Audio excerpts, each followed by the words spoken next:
Hey everybody, you're listening to Modern Era Fitness. I'm Mike. And I'm Caleb.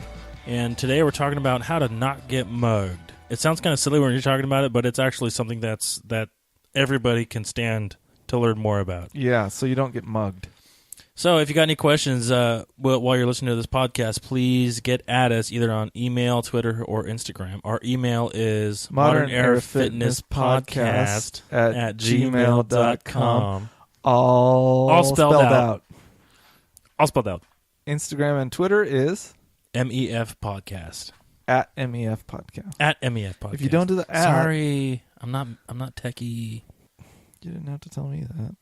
I know, right? So, Caleb, how do I not get mugged? I get mugged every day. Oh, well, it sounds like you got some other problems.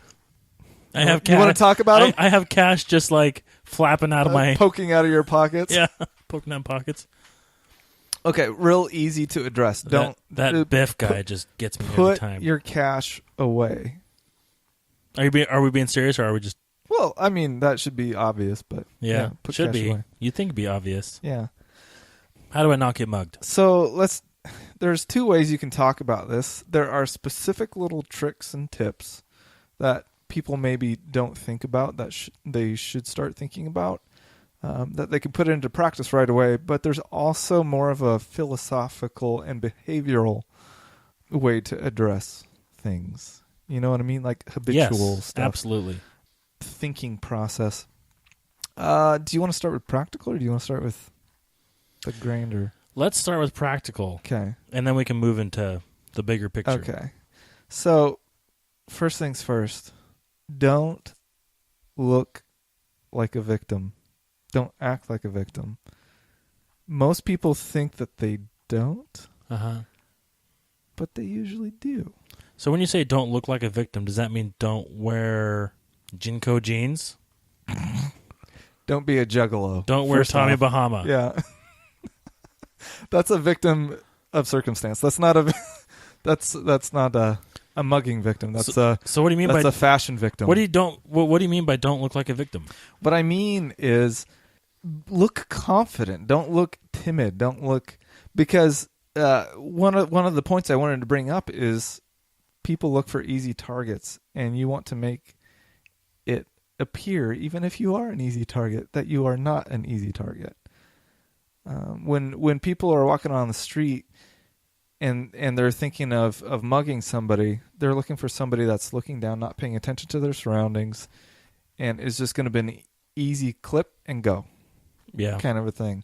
Like if you're looking at your phone, texting or playing Candy Crush, Mike. Yeah. I don't play Candy Crush. Uh-huh. You know, people are looking for other folks that are distracted, and because it's going to take a second for you as the distracted person to realize, oh, somebody's mugging me, look up, pay attention, react, you know. Sorry to laugh, but that came across funny, even though that's not a funny thing to happen. Yeah, well, I get it. And really, Candy Crush is probably thieving in its own right. Just time, you know, that resource that we can't ever get back. What's their currency on Candy Crush? I don't know. I haven't played it that much. Mike? I promise. I just started yesterday. Somebody was like, hey, Candy Crush, da-da-da. So... And that was enough? And I heard so much about it, and Candy Crush Saga this and Candy Crush Saga that. We're getting so off topic. You're easily influenced. No, I'm not. Hey, Mike, I hear... What kind of tea is that you're drinking? Mike, I hear meth is really cool. Really? Yeah, I've been hearing a lot about it. So why don't you try it? Nope. Oh, that's where you draw the line? Meth? That's the line. That's the one line I have. Meth. Not in my neighborhood. Mm-mm. But really, honestly, the thing to get you out of acting like a victim is to think like a criminal. I think that's probably easier for some people than it is for others. People with a criminal propensity. But I'm not nodding my head. my job, that's like my day job, I should say. I work for a government entity that deals with criminals on a daily basis. Oh, man.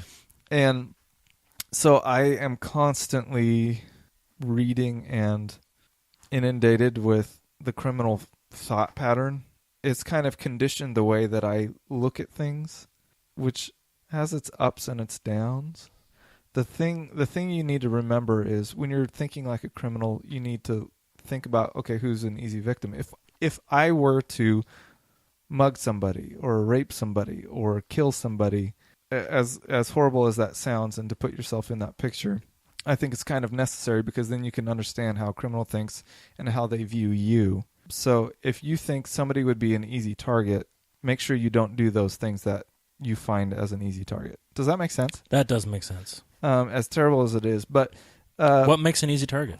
Like I said, not paying attention. That's kind of the biggest. I mean, like looking down and being on your phone. Yeah. And it doesn't even have to be on the phone. Minimize the distractions. So you can still use your phone, but find smarter ways to use your phone. For instance, most phones nowadays have some sort of verbal assistant like Siri or Cortana or the Galaxy. Ugh, Cortana. What? Ugh. You just say that because you have an iPhone. No, I have Cortana on my Windows 10. I don't like it. Neither here nor there. Okay, keep talking. Cortana, tell Mike to shove it. Shove it. Cortana, praise Siri for how superior she is. Oh. Anyway, I got off on kind of a tangent there, but the point is we're not going to be able to get rid of the technology as a distraction. We just need to find a way to adapt to that. But pretty much what I'm hearing is limit my phone use, but I want a simpler, something that doesn't know anything. Mm-hmm. And I'm scared as crap every time I go to work, because I'm a bartender. I start my shift at 10 p.m. I gotta park way over here in the parkade, Mm-hmm. and I gotta walk 2 blocks, and it's not in a great area of town.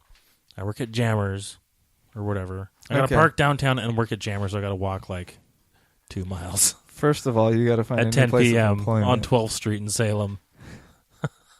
Is that too narrow? It really is, because I want to say some things, but if I say those things, chances are those people will email me.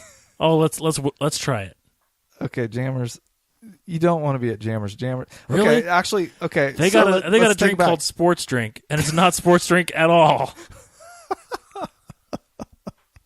So okay, we'll use Jammers as yes as an example. That's not a place you want to hang out. Oh.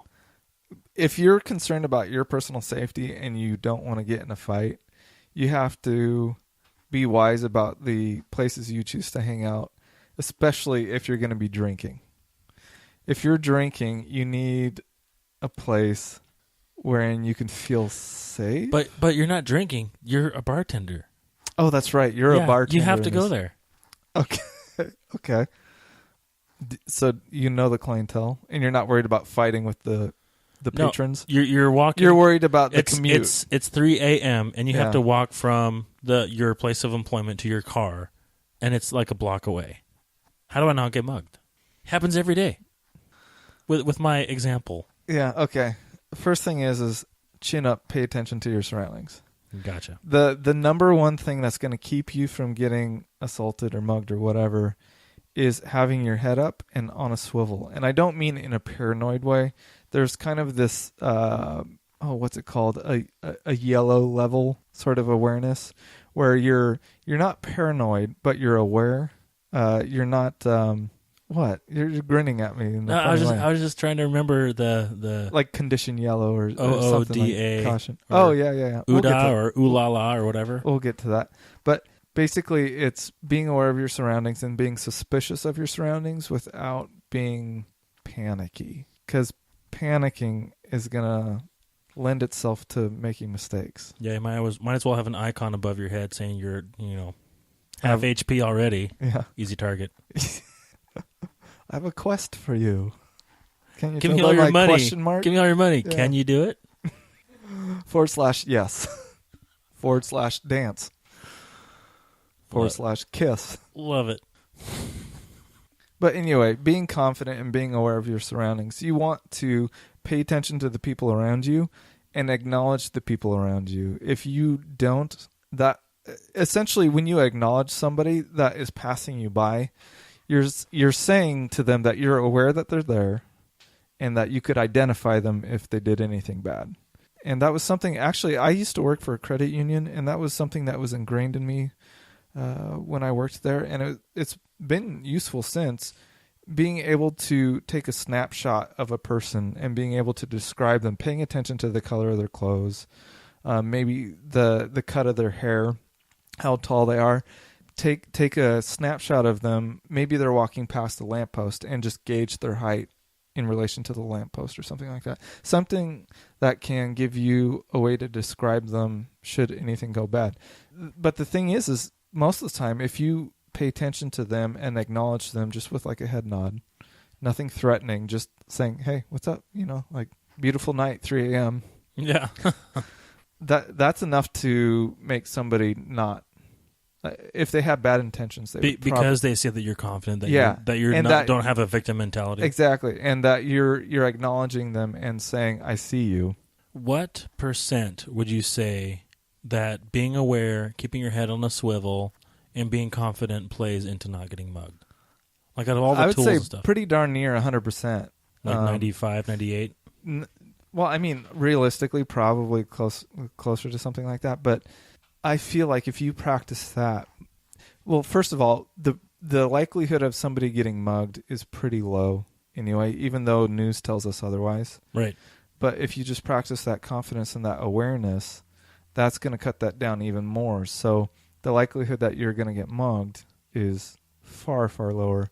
But keep in mind that depends on the region that you live in, the area that you live in, because some are a little more prone. Some people are on drugs, depending on where you live, and they don't care. Mm-hmm. Like that flakka. Flakka? Flakka. What's that? I think it's somehow related to bath salts. That's a substance? Yeah, gotcha. That people just go absolutely insane. Gotcha. I thought you were talking about like a way of thinking, like no, it's unagi. not. Yeah, it's not an acronym for healthy living. Gotcha. Yeah, but really, it limits the negative interactions to essentially drugs, like people on drugs. Yeah, you know what I mean. I do. The career criminal is looking for the easy target because they don't want to get put away. Right. They don't want to work for it. Yeah. And so if you practice that, that's going to cut down the likelihood that you're going to get mugged easily by a lot. Yeah. Other practical things you can think about is things of value. Try to not have them on display, or at least be sensible about how you're displaying them. For instance, Mike. Yes. You have a weakness for purses. I certainly do. Yeah. You're a handbag guy. I am. You're the like European my carry-alls. Yeah. So say you're walking around downtown and you've got your prized European carry-all. Ooh, what kind? Leather, double-stitched with... I mean, what brand? That's all that matters. Oh, I don't know. Well, what? Okay, go ahead. Well, I might not care about it then. Go ahead, take it. Yeah. Basically, what you want to think about, say you're crossing the street, you're at a crosswalk, okay? Uh-huh. And you've got your satchel. Uh-huh. And you've got it slung over one shoulder. Nice. My merce. Picture the crosswalk. How are you standing, and where is your satchel? My satchel is on my left hip. Okay. And at the crosswalk? Yeah. Is it a four-way? Like a street intersection, like a big intersection? 12th and State. Oh. By the Supreme Court and Adams Rib and all that. Yeah. So I'm actually standing back. Like, I'm not like, back to the sidewalk and like right at the edge of the street. I'm actually back a little farther. So somebody couldn't just push you into traffic? Well, that too. And like the general flow of traffic, like foot traffic is also in front of me. Okay. That's where I would stand. And are you more to the left or to the right or to the center of the crosswalk? I'm actually on the very corner, but to the rear, so I can see both sides. So I can look left and see the traffic. Okay, you can look anywhere you want, but where are you positioned? To the left, to the right, to the center? Like if you were to start walking down the crosswalk, are you going to be center, right, or left? Oh, I would walk on the right, and I'd be kind of positioned to the right. Bad idea. You failed. Oh, you got mugged. I'm dead. Somebody stole your satchel. Oh, but it's crossbody slung. But it's on your left. Yeah, It doesn't take much to cut a strap. that's true. Basically what you want is to make sure that you provide no room for the mugger in a protected area. So if we're talking a crosswalk and you said it's slung to your left hip, Uh-huh.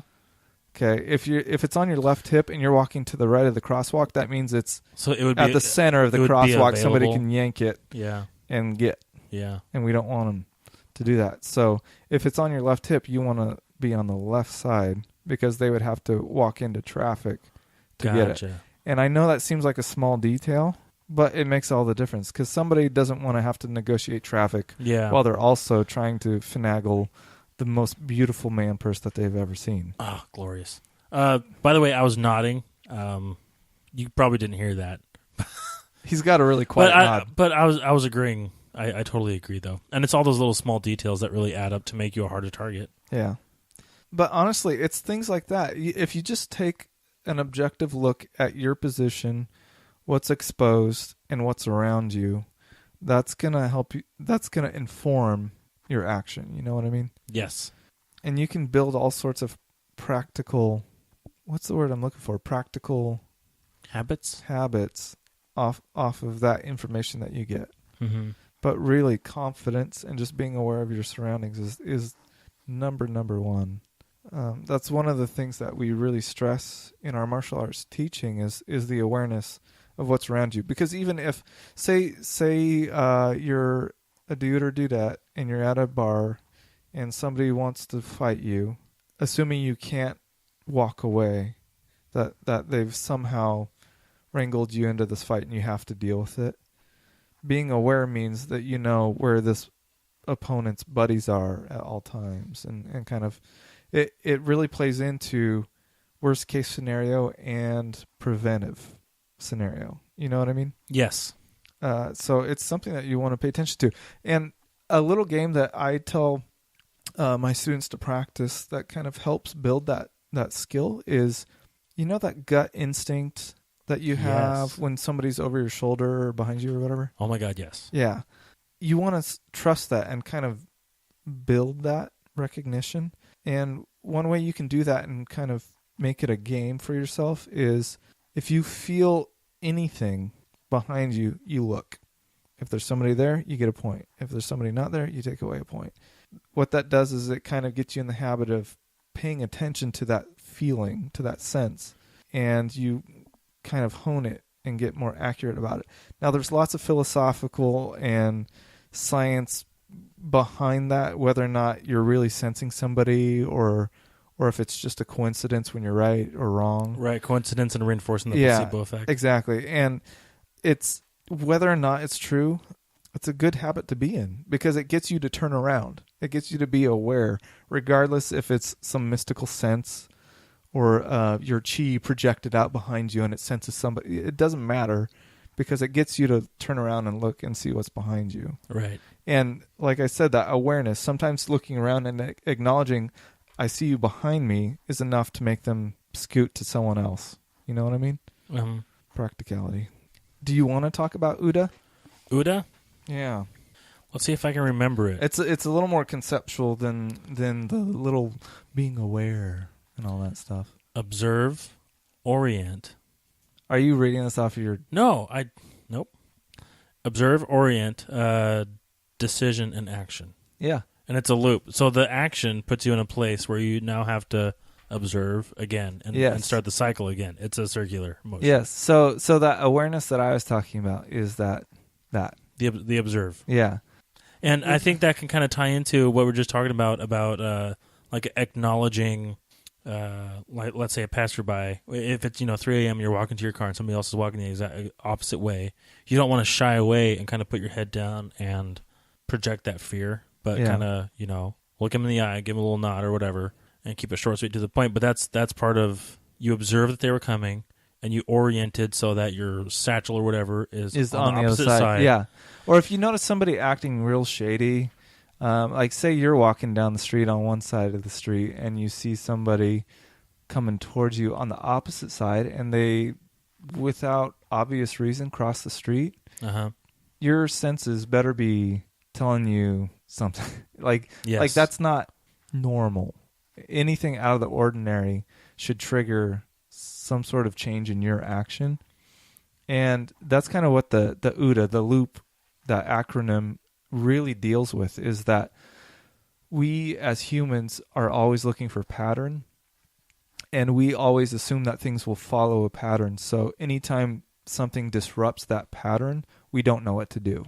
We kind of have to take a second, we freeze, and then oftentimes it's that freezing point where we get victimized. And Yes. so it's being able to observe and understand things, like just acknowledging the fact that things may not go as I'm used to having them go. Basically, your OODA can be reset at any moment. So you observe, and anytime something out of the ordinary comes into play, you re-observe. Right. So you don't just stay on the same track, because if you stay on the same track, you're going to get locked in and have the same behavior you always do, but your stimuli is not the same. Right. So you're constantly observing. Like, you don't stop observing. Right. And you're going to orient based on those observations. Right. Which could also change at any moment. At any moment. And then when you decide and then you act, you can act, but then that situation is going to respond to your actions, so then you have to reobserve. Right. So here's one. I'm walking to my car, and it's Dead. I'm Already wrong. I'm on the side. Should be sprinting. Yeah. Where's your AR-15? I'm walking to my car, and I notice that maybe 200 feet behind me, there's a guy, and he's got his hands in his pockets, and I can just feel that he's I don't know, something's going on. Yeah. So I cross the street, and I'm walking a little bit, and I look behind me, and he just happened to cross the street. And so I observed, I oriented myself, I crossed the street, and I observed again, and I noticed that he did. So now I observed that he did that.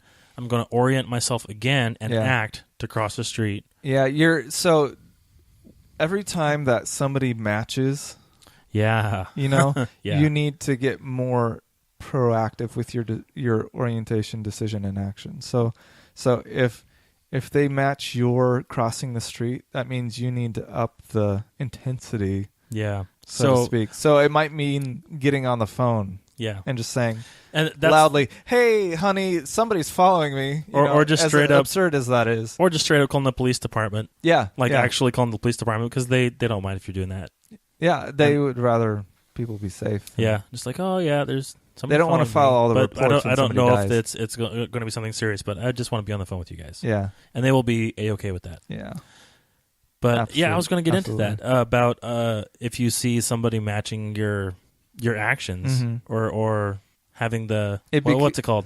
They're having a criminal OODA loop going. Oh, like the they are also observing, orienting, deciding, and acting because they have an intention. Yes. Yeah. So yeah, definitely up the game. So if you cross the street a second time and they cross the street again, it's on. Yeah. Get on the phone. That's when you need to not take any chances. Yeah. Get into a familiar crowd. That's another good way. Yeah. If it's a really, really, really great trick is to if it's on a road or on a street and there's like traffic and there's stuff going on, and you know somebody's following you, if you step out into the street and stop traffic, and you just yell, "That guy is following me," you'll get help real quick. They might think that you're crazy at first, but all the attention is on you and that person. all the attention is on that guy, and they're not going to try to steal your purse then. Yeah, they would probably bolt because you're being weird. You're being real weird. Yeah. So just don't do that if anybody's walking behind you anytime. Yeah. Especially if it's someone you know, like Mike. Like, that guy's following me. Caleb, I just want to see if you want to go grab a burger. We're friends. Another thing you can do is it sounds trivial, but upping the speed of your walk and just walking just a little more intensely. It's a good way to kind of passively test the person's intentions, because if they match your speed, I'm actually talking about, I should have clarified, but just anytime. If you're walking to or from somewhere, anywhere, if you up your speed, you're going to be perceived as intentive, as more aggressive. Yeah. That's true. Like if you're going from a grocery store to your car or something, if you're kind of meandering Yeah. and unintentional with your walking and distracted or aloof, Aloof. um, Duhigg. that you're basically kind of a victim. Yeah. But Or if you walk can with look a speed- lot more like a victim. Yeah. So walking faster is a good one. Yeah. Not taking your time getting out of your car when you go park at the store, or not taking your Oh, time gosh. leaving when So- you get into your car. We're getting into a whole heap of really fine details. There are certain ways that you should get out of your car and certain ways that you shouldn't. Like the method of buckling your kids in and Oh, yeah. things like that, where you're completely oblivious to what's behind you. Yep. There, and what I recommend is finding a good self-defense program in your area that addresses these things, because I feel like a lot of martial arts schools don't necessarily address kind of the real world situations that people find themselves in. Right. They're more about form, like kata and punch counters and things like that. They don't really address, okay, what happens if you get carjacked? Like if somebody's holding the gun inside your car. Wait, so I'm in the car, I'm in the driver's seat, I have a hold of the steering wheel, and somebody's already sitting next to me and they have a gun pointed towards me? I did a lot of You're things dead. wrong to Yeah, get to that yeah, point. yeah. I did You're a dead. lot of things wrong. Yeah. But finding a school that has at least some sort of opinion on the matter. Yeah, totally. Because a lot of schools don't even think about that stuff. If it's worth its weight, they'll at least have a dialogue about what to do in those sorts of situations, and hopefully they'll have some sort of training or some sort of idea of how to respond in a situation. like that. Proactive preparation. Yeah. I guess all preparation is proactive. Yeah. So, and the same goes especially for moms, because they're, not to get sexist or anything, but they're usually the ones buckling kids in and taking kids out. That's one of the most vulnerable times. And, kids aren't necessarily going to be able to come to your defense. Right. You're And when you're 15-year-old. Yeah. Or you're 15 You're month buckling old. your 15-year-old in. Yeah. I don't want to go to high school. Timmy, you're going to high school. It's funny that you say that. Well, not funny. I keep saying that. But Michaela, my wife, actually just ran into a situation like that where she's buckling in my son. Mhm. And, it's a very vulnerable situation Mm-hmm. no matter what. And so she buckled him in and then backed out of the car. And lo and behold, the really creepy guy is right there, Not cool. like in her bubble. Yeah. So, yeah. And, sometimes it's a matter of being aware before you do that, too. Yeah. Like, I mean, if you there's see a- the guy 100 yards out, just assume when you're buckling your kid and you turn around, that person is going to be there. Yeah, he's moving right towards you. And there's nothing wrong with going back into the store and asking for somebody to come escort you out. Don't be shy. There's this kind of weird mentality that people have where they don't want help. Or they don't want to It's be a embarrassing. burden. Yeah, it's embarrassing to ask for help. But trust your instinct, especially mothers. Trust your instinct. There's nothing wrong with taking a few extra steps to make sure that you and your family are safe. Yeah.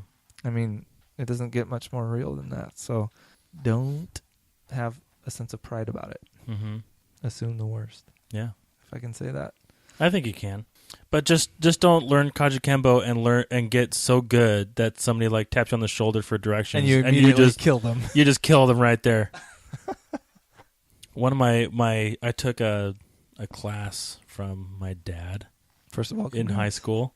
From I know, your right? dad? Yeah. He's my health teacher. For real? For real, yeah. Keep going. And he was going over a lot of these things like just safety Mhm. and how to pretty much not get mugged.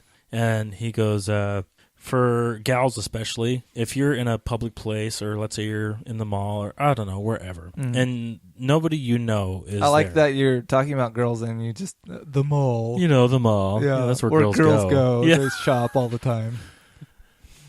So They're at the gun Somebody- store. you're walking, somebody puts their hand on your shoulder or whatever, or makes a cat call and tries to stop you, and it's not cool.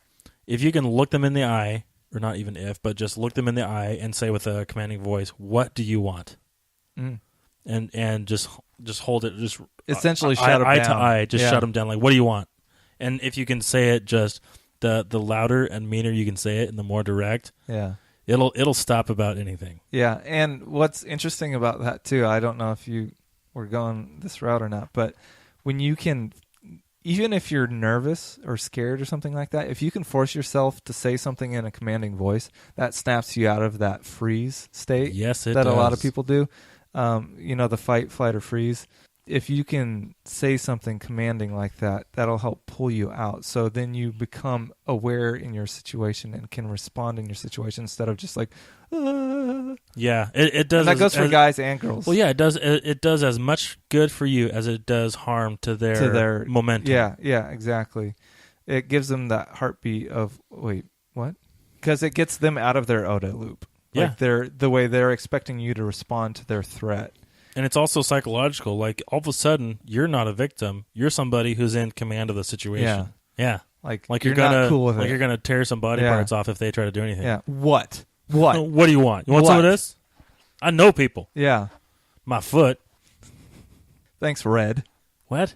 Foreman. Red Foreman. Oh yeah, Red Foreman 2016. A beer in every hand and a foot in every hand. So wait, head up. So be confident. yeah, there was a video I saw recently of, I have all the weirdest stuff in my Facebook and in my work email. I'll say. Not that I'm in your work email. Backpedal. So there was this gal, I think it was in Honolulu. She was in a parking structure getting into her car, and some dudes drove their car and parked kind of in front of her car and then got out of their car. Uh-huh. And that right there should be enough. That's out of the ordinary enough. But the problem is people, they freeze. Uh-huh. And that's exactly what she did. Guy walks up to her, gets inside her personal bubble, which you should never let anybody in there. If somebody's crowding you, you back up. You keep them at range. You keep them extended away from you, because you need room to act or react, whatever the case might be. But she let them get close because she was so confused, and this was so out of the ordinary. Yeah. That this guy came up and he just clocked her and like knocked her out to the ground and took her phone and purse or whatever, and then drove off. And she was just kind of stumbling around. Not to say that it would have been foolproof, but if she had taken some steps before he even got close to her, I mean, if she had hustled into her car and locked the door and started getting on the phone, she could have avoided a lot of that. Now, it's easy for me to say that outside of the situation. Yeah. And kind of judge from the retrospective, but there are decisions that you can make, anybody can make in those situations. Don't tolerate the abnormal. You know what I mean? If something is out of the ordinary, you react in a way that makes the most sense and keeps you the safest. Yeah? I like it. You know what I mean? I do, but I think that the word react is the wrong word. Yeah, you want to respond. I mean, but you are reacting, but you want to kind of I'm thinking of act people on that the don't situation. have any experience. Like this Yes. lady, I don't think she had any training, so she is dealing with a reaction. You know what I mean? Agreed. People that have training have kind of an awareness and an objectivity to where they can respond to what's happening appropriately. But other people that don't have any sort of training, it's a threat happens, I react. It's like when you see somebody who will just use this in an abstract sense, somebody who's trained versus untrained. Somebody who's untrained, they see us. I got this analogy from one of my students actually the other day, Clifford. He's like a mental health therapist guy. Somebody sees a spider or is scared by it and then stomps it immediately as a reaction. Whereas somebody who is trained would see it, maybe find a way to get it outside. Just respond in a different way that isn't just immediately and violent or immediate and straight victim. Right. Does that make sense? I think so. I think there's a different way to look at it. So somebody that's, and maybe the spider analogy is, I don't know, that doesn't make very much sense to me, because it seems like it's more about the reaction to the scared sensation than it is about observing or anything. And like acting off of an observation as opposed to just reacting to immediate stimuli. Right. That makes sense. So yeah, reacting to the stimulus if you're not trained can be very different than if you're trained. Then you can react or Decide how you react. Know what's going on and decide how to act on the situation and take care of it that way, probably a lot more efficiently Yeah. than squishing a spider into your carpet. Yeah. You don't want a pain that. to get out. It's hard. It's really hard to get out. You gotta stains, man. use the Yeah, vacuum get cleaner and the spray. we just keep going. It's gotta get the steam cleaner from Bimart. Oh, I love Bimart. Resolve. I don't know if it's pet friendly. I want to backpedal a little bit, and you were talking about never letting people in your space. Yeah. That's why I hated bouncing so much, Ooh, and not like bouncy house bouncing. Yeah. Because they're right there in front of you, and chances are you're literally against a wall. Yeah.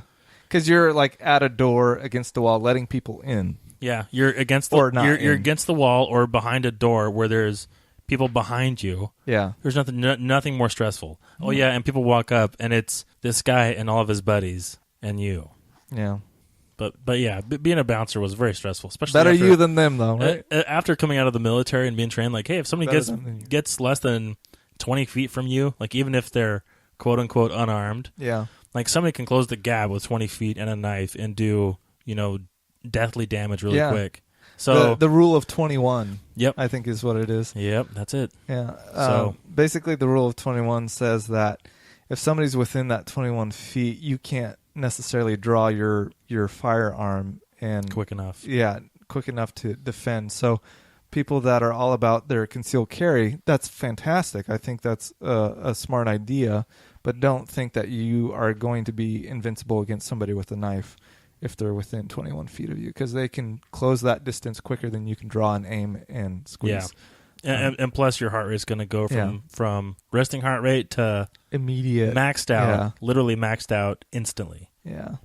And your fine motor skills are going to go out the window. And your vision and your hearing get real all wonky. Messed up. Yeah. So yeah, that's why it was so stressful being a bouncer. Yeah. I could see that. That doesn't sound like fun. No. It's not. So why'd you quit? And you can't hit them. You can't just hit them. Why? I don't know. Apparently, like, I'm trained or something. I'm trained, quote unquote. Yeah. Oh, that's too bad. I'm not nearly trained enough for that. So let's just do a quick recap. Okay. Awareness is number one. Keeping your head on a swivel. Yeah, but not acting paranoid. Just being aware. You don't have to assume that everybody's out to get you, but you want a heightened awareness. I take that back because I quietly assume everybody's out to get me, but I treat people like they're not. You know what I mean? I do. People are real uncomfortable with the idea of profiling because we live in this PC kind of culture right now where everybody doesn't want to label people. But the fact of the matter is our instinct and our survival has evolved to do that. We use our past experiences, what we've encountered before. Unfortunately, a lot of that people are getting from the news now. That's their only input. So that makes people unfortunately real weird about this. But you need to profile people as part of survivability and if you don't want to get mugged. There are people that you will heighten your awareness or you should heighten your awareness around, and it doesn't necessarily have to do with race or anything like that. It might be the way somebody's acting. It might be the clothes they wear, even though that might be perceived as somehow, not politically correct. But one of my buddies who I was talking about this with online the other day, he mentioned, if I see somebody wearing a blue bandana on their head, I'm going to be at a higher level of awareness and maybe a little more proactive than if they have a pink bandana. Than if they have or a satchel. A satchel, we'll say. I'm going to snatch that satchel. But you know what I mean? I do. I mean, well, you can't be human and not profile. Yeah. Everybody profiles all the time. It's an evolutionary thing. Like we assess our environment and figure out where the threats are. That's the way we developed. If we didn't have that instinct, we would have been eaten by saber-toothed tigers a long time ago, and we would not be here. But the fact of the matter is we see an area, a person, or a thing that could be a threat, and we react or respond according to that threat level perception. That makes sense. You know what I mean? Yeah. Mostly young people. Ugh. Get a job. Yeah. They're the troublemakers. Yeah. The young people. Child labor laws are killing this country. Get to work. Pull up those pants. Yeah. Oh, I recommend, no matter what your beliefs are on concealed carry handguns, I recommend some weapon. Don't rely on your hands. Don't rely on your feet because they may not work. I like to carry... I have my concealed carry license, but my carry of choice is actually a knife because it's utilitarian. That's cool as hell. And it's easily defendable, in a court, because everybody could use a knife maybe to open presents. Maybe you get a lot of presents. All the time. All the time. Thanks, Uncle Amazon. Yeah. But having a knife in your pocket is fantastic. If not just to use it to open packages and stuff like that, but or people, you can cut them right open. But I mean, suppose the worst happens. You always have to be assuming the worst, but not living like the worst is always going to happen. So part of the reason I carry a knife is, so somebody gets past my defense and they're able to knock me out and take me to Site B, which is the worst situation ever. You never want somebody to take you to another location because that means at that second location they feel safer. They've got things planned out. They're in control. It's Dexter situation, So, only you're not Dexter. Yeah, only you're the person that should be killed. But if you have a knife, one, you've got another level of defense against that actually happening. And two, it could help you in an escape situation. And if you take it a step further, firearms, if you feel that way, you can carry a firearm legally, hopefully. Even if you don't believe in firearms, quote unquote, believe in them, or want to carry one, that's totally fine. And I'm pretty sure they exist no matter if you believe in them. They're out there. I'm sorry, people. Regardless of what your stance is on firearms, you should know how to hold one, use one, and disarm one, in my opinion. Because they're out there. If somebody's going to attack you, chances are it's because they feel confident. And they're either going to feel confident because of drugs or alcohol, because they have some sort of weapon that ups their chances of success in mugging you or whatever. Or they feel overconfident because they're not even trained.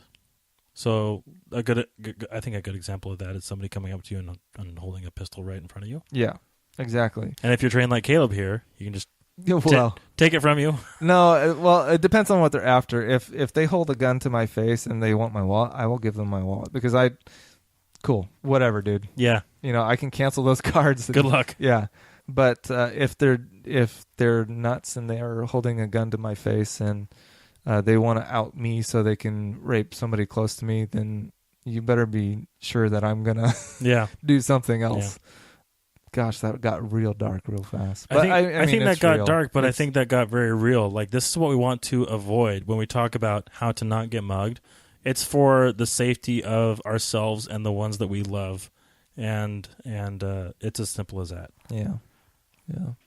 So I recommend at least carrying some sort of pocket knife, a foldable pocket knife, and practice deploying it. Don't just carry it in your pocket and never touch it except for when you get gifts, but actually play with it. I mean, there's nothing wrong or weird if you're walking around your house, just practice snatching it out of your pocket and deploying it, because you don't want to be in a situation where somebody's got you cornered and you're fumbling for your knife because that'll give them time to see where you're going, what you're trying to do, and then by then it might be too late. Agreed. And that also kind of ties into weapons of opportunity. Do you mean like chairs and sticks and things? Yeah, chairs, sticks, even edges of a table. Yeah. Pens, pencils, sharp, pointy things. We're getting literally the Marine is anything. Coming out. Yeah. What in this room can I use to kill? What can I pick up and use to take out the delivery guy? But he's right. He's absolutely right. In a situation like that, especially if somebody's armed, you got to find what you can, and because you can't, like I said earlier, you can't rely on your hands and your feet. You need to amplify that in some way. You got to have something sharp and pointy. Literally, if they have something sharp and pointy and you don't, that's a real bad situation. The kind of the rule, the rough rule is you want to match their force or exceed it. You want to exceed it. You don't want a fair game. Well, I'm saying depending on what's available, if you want at least to match it. If they have a pistol, you want a grenade. If you're going to shoot me, we're both going down. I'm going to pull this pin. But yeah, so you want to at least, I'll say at least match their force. At least. If they deploy a knife, you better be ready to deploy a knife or a gun. iPhone does not count. No. I think we're done.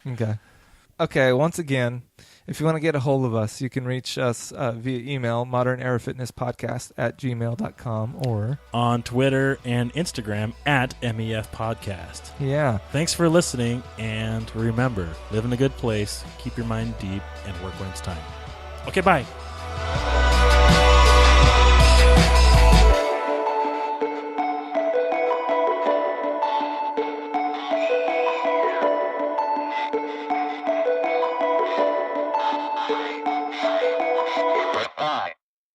I'm going to snatch that satchel.